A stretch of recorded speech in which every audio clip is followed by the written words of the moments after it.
Fala, minha gente! Tudo bem com vocês? Espero que estejam maravilhosamente bem e prontos para mais uma leitura da Palavra do Senhor.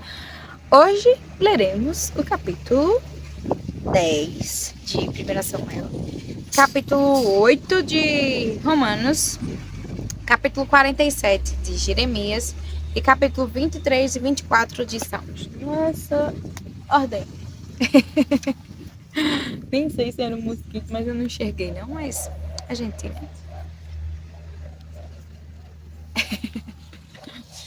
E antes de iniciarmos a leitura, em 1 Samuel, capítulo 10, vamos a um momento de oração.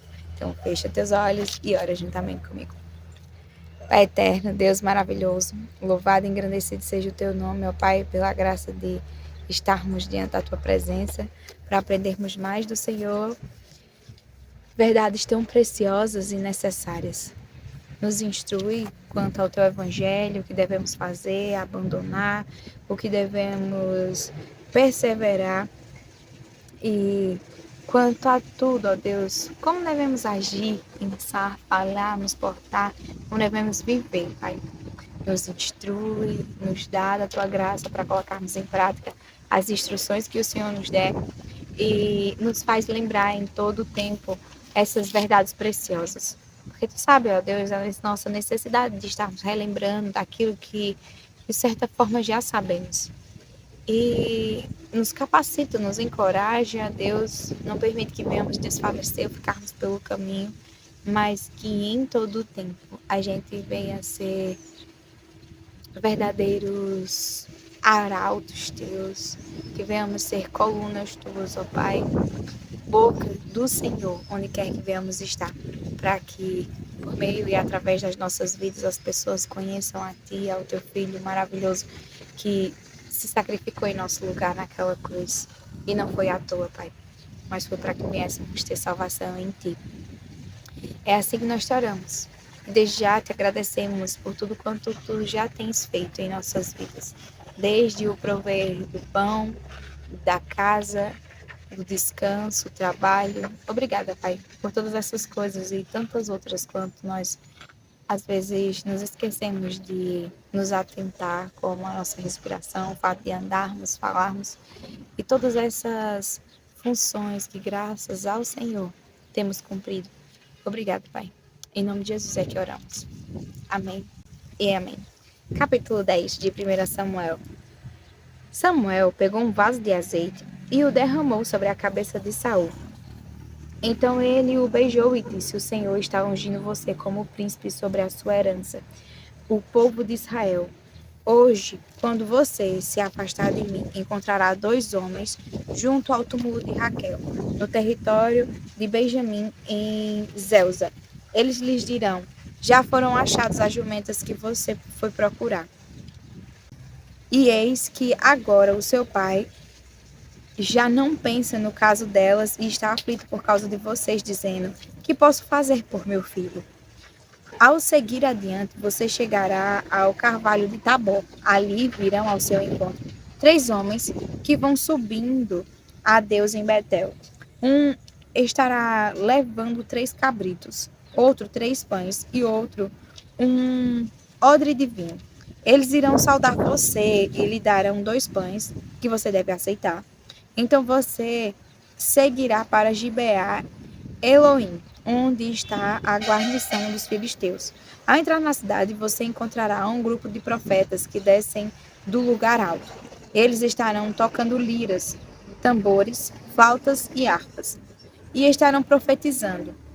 O Espírito do Senhor se apossará de você, e você profetizará com eles e será mudado em outro homem. Quando estes sinais se cumprirem, faça o que a ocasião exigir, porque Deus está com você.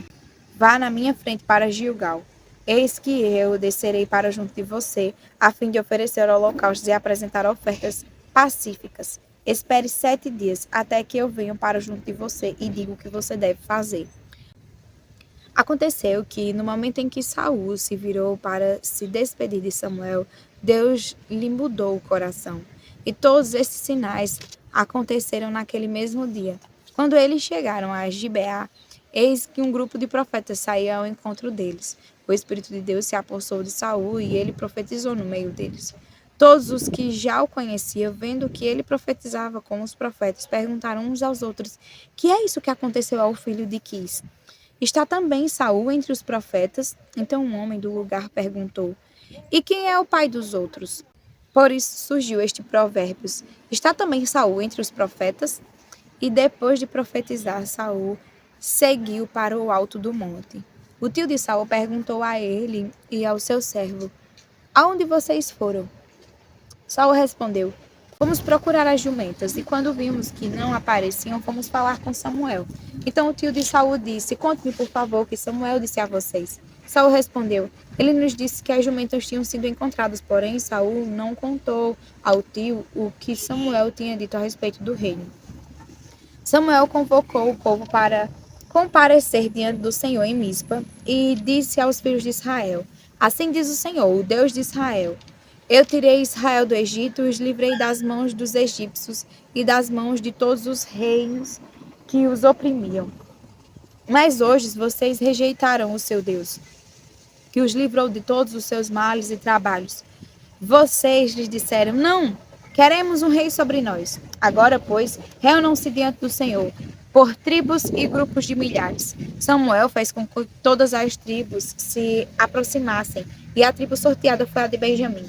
Então Samuel chamou a tribo de Benjamim pelas suas famílias, e foi indicada a família de Matri. E da família de Matri foi indicado Saul, filho de Quis. Mas quando o procuraram, não o puderam encontrá-lo. Então perguntaram ao Senhor se aquele homem já havia chegado ali. E o Senhor respondeu: Ele está aí, escondido entre a bagagem. Então correram e o tiraram de lá. Ele ficou em pé no meio do povo e era o mais alto de todos, dos ombros para cima. Ele sobressaía a todo o povo. Então Samuel disse a todo o povo: Vocês estão vendo quem o Senhor escolheu? Pois em todo o povo não há ninguém semelhante a ele.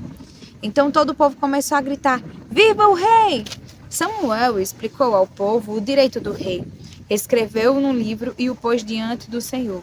Então Samuel despediu todo o povo, cada um para a sua casa. Também Saul foi para a sua casa em Gibeá. Com ele foi uma tropa de homens cujo coração Deus havia tocado. Mas alguns homens malignos disseram: Como poderá este homem nos salvar? E o desprezaram e não lhe trouxeram presentes, mas Saul se fez de surdo. Capítulo 8 do livro de Romanos. Agora, pois, já não existe nenhuma condenação para os que estão em Cristo Jesus, porque a lei do Espírito da vida em Cristo Jesus livra você da lei do pecado e da morte. Porque aquilo que a lei não podia fazer por causa da fraqueza da carne, isso Deus fez, enviando o seu próprio Filho em semelhança de carne pecaminosa e no que diz respeito ao pecado. E assim Deus condenou o pecado na carne, a fim de que a exigência da lei se cumprisse em nós, que não vivemos segundo a carne, mas segundo o Espírito. Os que vivem segundo a carne se inclinam para as coisas da carne, mas os que vivem segundo o Espírito se inclinam para as coisas do Espírito, pois a inclinação da carne é morte, mas a do Espírito é vida e paz.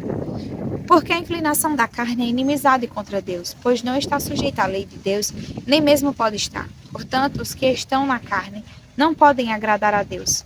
Vocês, porém, não estão na carne, mas no Espírito, se de fato o Espírito de Deus habita em vocês. E se alguém não tem o Espírito de Cristo, esse tal não é dele. Se, porém, Cristo está em vocês, o corpo, na verdade, está morto por causa do pecado, mas o Espírito é vida por causa da justiça. Se em vocês habita o Espírito daquele que ressuscitou Jesus dentre os mortos, esse mesmo que ressuscitou Cristo dentre os mortos, vivificará também o corpo mortal de vocês, por meio do seu Espírito que habita em vocês. Assim, pois, irmãos, somos devedores não à carne, como se estivéssemos obrigados a viver segundo a carne. Porque se vocês viverem segundo a carne, caminharão para a morte, mas se pelo Espírito mortificarem os feitos do corpo, certamente viverão. Pois todos os que são guiados pelo Espírito de Deus são filhos de Deus. Porque vocês não receberam o espírito de escravidão para viverem outra vez atemorizados, mas receberam o espírito de adoção por meio do qual clamamos: Abba, Pai. O próprio Espírito confirma ao nosso espírito que somos filhos de Deus. E se somos filhos, somos também herdeiros, herdeiros de Deus e co-herdeiros com Cristo. Se com ele sofremos, para que também com ele sejamos glorificados. Porque para mim tenho por certo que os sofrimentos do tempo presente não podem ser comparados com a glória a ser revelada em nós. A ardente expectativa da criação aguarda a revelação dos filhos de Deus, pois a criação está sujeita à vaidade, não por sua própria vontade, mas por causa daquele que a sujeitou, na esperança de que a própria criação será libertada do cativeiro da corrupção para a liberdade da glória dos filhos de Deus. Porque sabemos que toda a criação a um só tempo geme e suporta angústias até agora. E não somente ela, mas também nós, que temos as primícias do Espírito, igualmente gememos em nosso íntimo, aguardando a adoção de filhos, a redenção do nosso corpo. Porque na esperança fomos salvos. Ora, esperança que se vê não é esperança, pois quem espera o que está vendo? Mas se esperamos o que não vemos, com paciência o aguardamos. Da mesma maneira, também o Espírito nos ajuda em nossa fraqueza, porque não sabemos orar como convém, mas o Espírito intercede por nós com gemidos inexprimíveis. E aquele que sonda os corações sabe qual é a mente do Espírito, porque intercede pelos santos de acordo com a vontade de Deus, sabendo que todas as coisas cooperam para o bem daqueles que amam a Deus, daqueles que são chamados segundo o seu propósito. Pois aqueles que Deus de antemão conheceu, ele também predestinou para serem conformes à imagem de seu Filho, a fim de que ele seja o primogênito entre muitos irmãos. E aos que predestinou, a esses também chamou. E aos que chamou, a esses também justificou. E aos que justificou, a esses também glorificou. Que diremos então à vista destas coisas? Se Deus é por nós, quem será contra nós? Aquele que não poupou o seu próprio filho, mas por todos nós o entregou, será que não nos dará graciosamente com ele todas as coisas? Quem intentará acusação contra os eleitos de Deus? É Deus quem os justifica. Quem os condenará? É Cristo Jesus quem morreu, ou melhor, quem ressuscitou, o qual está à direita de Deus e também intercede por nós. Quem nos separará do amor de Cristo? Será a tribulação, ou a angústia, ou a perseguição, ou a fome, ou a nudez, ou o perigo, ou a espada? Como está escrito: por amor de ti somos entregues à morte continuamente.